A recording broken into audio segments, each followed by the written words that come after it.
Welcome to Summerfield, Florida, the small central Florida town where I was born and raised. It's not known for much, if anything at all.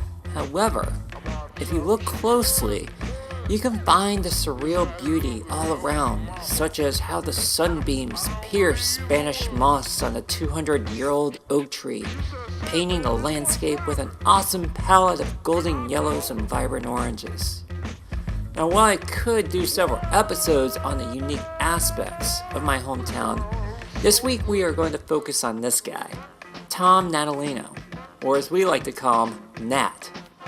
He is a retired graphic design teacher from my high school who has a history of being one of the first surfers to build and start the skateboard movement in Southern California. And he has a knack for restoring old cars in his garage with his son and a few friends. Most importantly, Tom, who I credit much of my success for helping me become the person I am today, because it was him who gave a rebellious, know-it-all teenager a good kick in the butt and inspired me to join the military, which set the wheels in motion to me becoming the photographer and content creator I am today. Nat, how's it going? Awesome. You the man. You are. He was my 12th grade graphic design teacher. Anyway, coolest guy on the planet. But I want you guys to know who he is because he has one hell of a story to tell and he does a lot of amazing things. So let's go see what he's doing. Just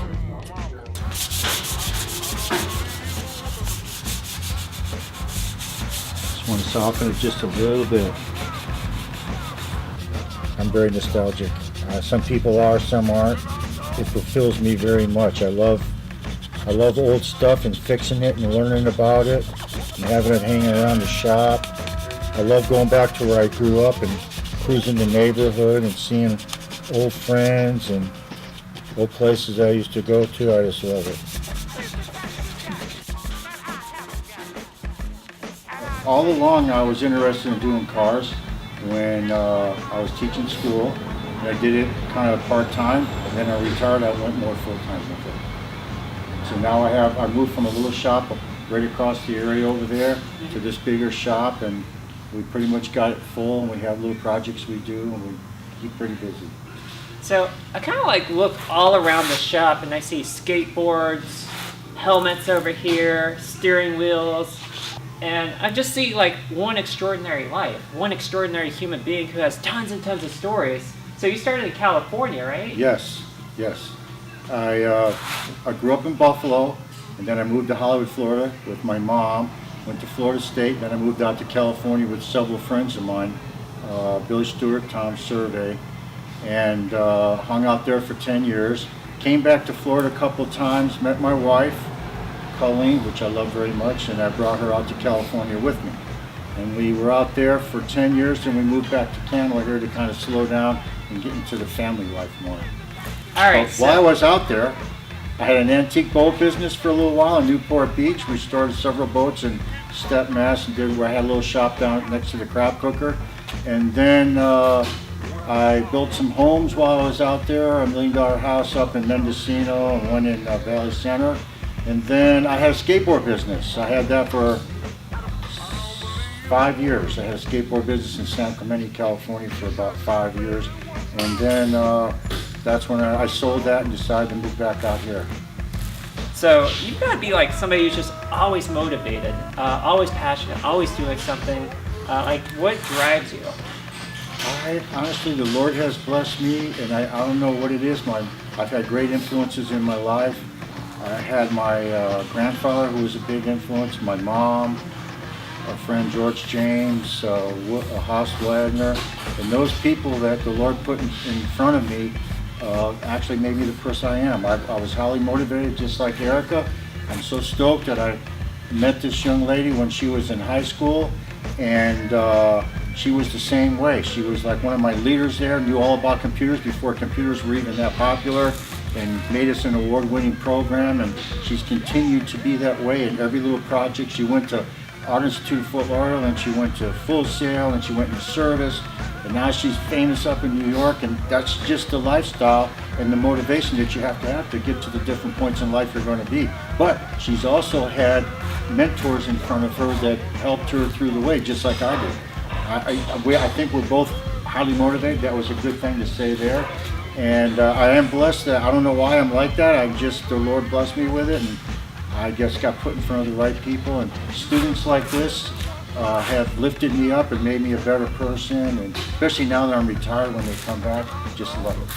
When they come back, and it makes you feel like you actually made an impact on the youth of America. It's awesome.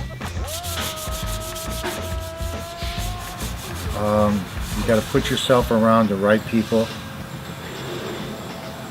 You got to want to work hard, and not for the money. You want to work hard and take pride in what you're doing. You want to take pride in it. Be stoked at whatever you did. Like, there was a time at school when my kids would say, I had a portfolio that was due.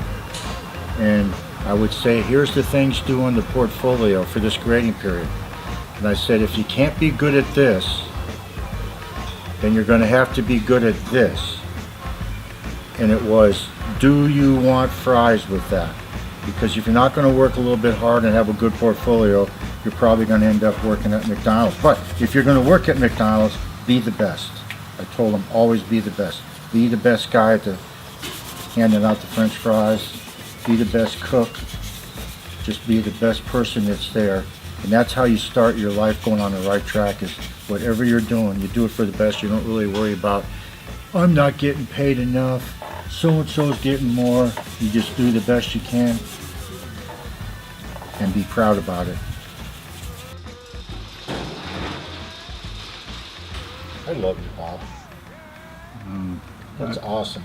I overbought anyway, so I'd have. I always like doing that. We always buy extra, so you have a few for later, or if you break one or something.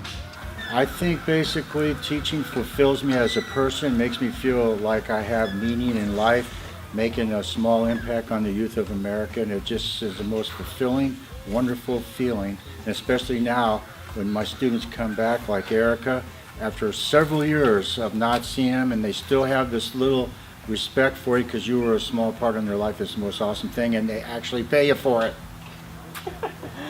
Can I give you a hug because you meant so much? I love you, man. I love you. You're an awesome This guy kid. changed my life. Awesome. Told me to be humble. I love this guy. Made me a better person too. I'm proud now that she's done so well. It's awesome, awesome, awesome. All right, looks like we better get ready to head back because it's getting dark and my mom's gonna ground me if I'm not home before dark. Yeah. And I say, it's not what I got, it's what I choose.